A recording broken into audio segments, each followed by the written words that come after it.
Alright,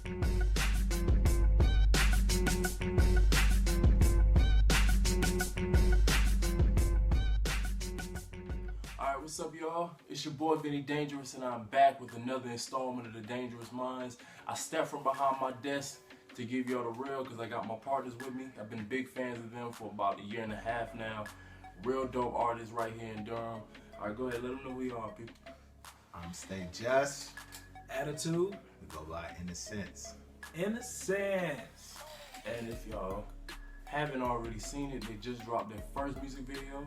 Well, tell them about the music video before we start the discussion. It's for a song called Hey Hey Hey. Leading single. Off our project Hors d'oeuvres for dinner. It's just, I don't know, I guess this is a feel good record, man. Yes, sir. Yes, sir. You get a feel of who we are. So go ahead and check that out.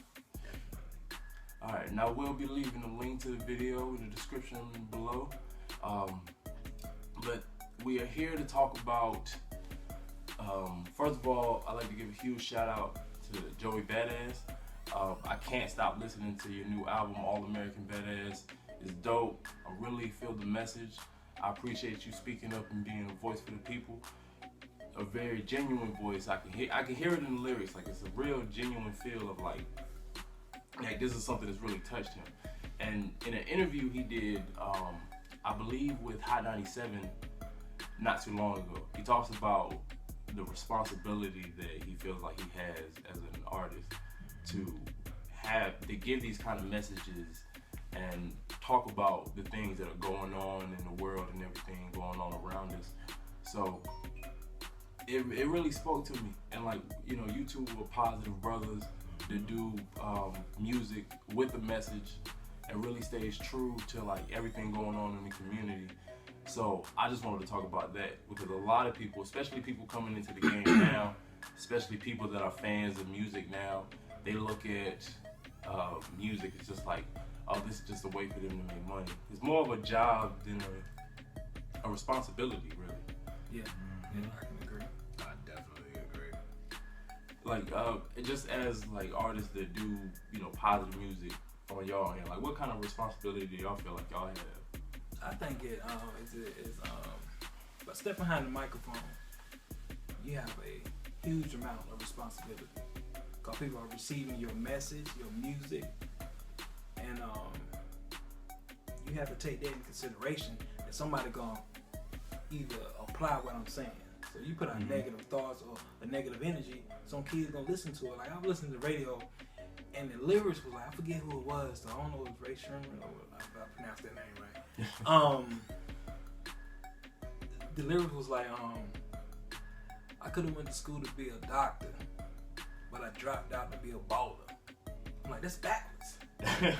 That's backwards. You dropped out to be a baller, but And like, I think I know what song you're talking about, and it didn't even hit me until just you said it. It's like, right. Yeah, it is backwards. Was it them? Was it Yeah, them? it was them. I think, yeah, it was them. You have kids listening to that, so they looking at, well, I gotta go to school if my uncle's son is a baller, and I just hear my favorite rapper say that. Exactly. What I gotta go to school for?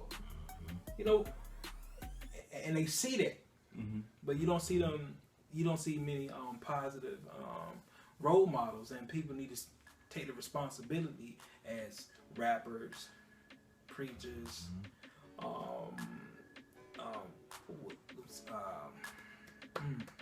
speakers or whatever, to encourage people. You have to live what you say and put out a good message. It's a responsibility behind it. So that's my thought. Like I was another interview I was watching. Actually, just like a little clip on Facebook, and it's this rapper named Nacynze. I don't know if you know him. I heard of it. I think I heard of it. I think I've heard a couple songs. I can't really think of them on the top of the head, but he was talking about how he singled out Future specifically, and I talked to a lot of people about this. He's like the biggest. Like to me, I feel like he's like one of the biggest like perpetrators, I guess you could say. Cancers. Yeah, exactly. That's a better word for it. He's a bigger like cancer for like you know, like what's going on in music, because there's really like no redeeming qualities other than the fact that it's like turn up music, but it's mindless music. It's like basically telling you to go out here and do the drugs, disrespect the women, just all these negative things with really no like redeeming qualities coming behind them. And like even us, we're not gonna be as influenced because we kind of like are, we're older and we're setting our like ways and stuff like that. Like we know that oh, that's just wrong, and if we listen to it, it's just entertainment for us. But you can have like little kids that listen to this stuff, and it is really like influencing them to go out and do this stuff because he's making it sound fun. Like this is like popping Percocets is the same as like getting lollipops and a bag of Skittles. Skittles and like all this other stuff. So like the fact that not only are you talking about this stuff and you're making it appealing to other people to go follow in the same footsteps. Like a lot of people don't understand like the power of the tongue. You speak this stuff and you think that it's something you think it's just something they do to get some money and get ahead, and somebody else takes this and they model their whole lives around it. I think it's just as far as Future go, man, it's like he's so much about the art. I mean, so much about like himself and his style, and it's like it's no art behind it. I'll say it's like I always say, there's a difference between rap songs and jingles. A lot of people make jingles. If you look at a jingle, like Christmas songs, those are jingles. They're made to be catchy. They talk about something that's popular or whatever. People can kind of be like, oh, I like it. And that's what he does. He makes jingle music. So you're gonna hear Molly Percocets. The rap side, I think it's hard because, like I always say, the problem with rap in today's time is balance. You got some people who make one style of music way up here, and you got 2, possibly 3 artists who really about the art that are kind of that are big. I mean, on that level. But look how many artists they can drop. For every Kendrick Lamar, it's like Kodak Black, Travis Scott when he wanna be, Future. All of these dudes, they consistently make it's like they consistently pull more and more artists from trap. Like I even heard J. Cole talk about like how Pitchfork, which is one of the bigger blogs, how they always pull these trap artists. Like any artist that comes out like a Lil Yachty, they think is different, but is in the trap world, they quick to be behind them. They know it's mindless music. You know what I mean? We know, as us being older, we know that it's gonna capture them. Like they're gonna be listening to that style. But we also know that it just has to go a certain way. You know what I mean? Like my whole thing is, I think we just have to we bring the art.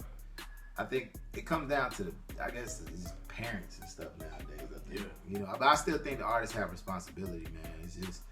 It's sad because I feel like leaders of these generations, like in past times, you had leaders like when rap was first starting that would make artists be like, nah, you need to be different. Nah, you need to focus on the art. Do this. And it made artists be like, all right, let me go back. Even if you look at Kendrick Lamar, he talked about how when he first came to TDE, Top Dog was not feeling his shit. Pushed him. Kept pushing him. Now he's 16 coming in and you got a dude telling you, nah, I ain't fucking with it. But this is what you want to be a part of. So what happens? You go back home. You start being like, fuck this, man. I'm about to make my shit hard. It pushed him to be who he is today. Nowadays, leaders, we accept the commercialism. They accept, yo, Kodak Black. They know in their mind, you're not hot. But yo, keep doing your thing, man. You getting money. That's the first thing come out of their mouth.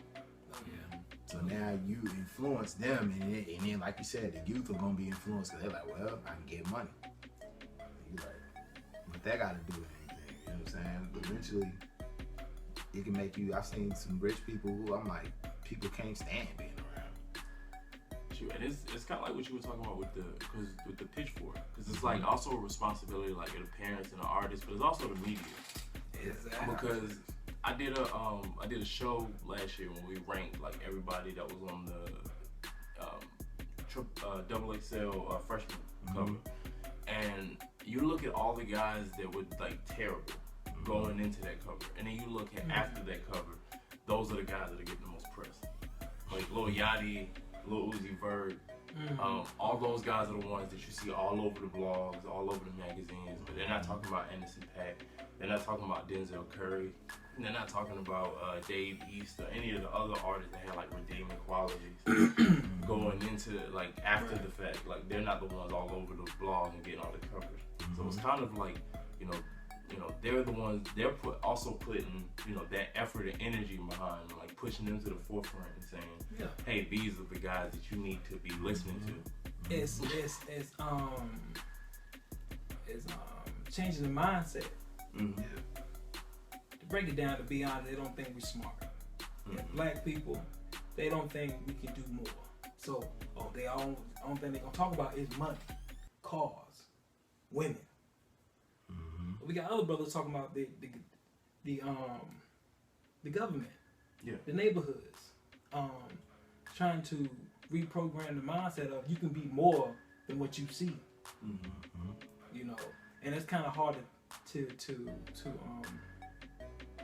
explain to someone you can be further than what you see, because they see a hustler on the corner making money, driving cars, getting women and stuff. I see that, but what you saying, I can be a doctor or the work. The work. I see this now. That's fast food. That's fast food. That's fast food. They don't want to go home and put the ingredients together, let it sit, let it marinate, and put all this stuff, and then come and then have a good meal. Like, wow, man, this tastes good. Fast food doesn't mean to kill the hunger. It ain't feeding. Yeah, right. So It'll satisfy you for the moment. And for the moment. Yeah, I agree 100%.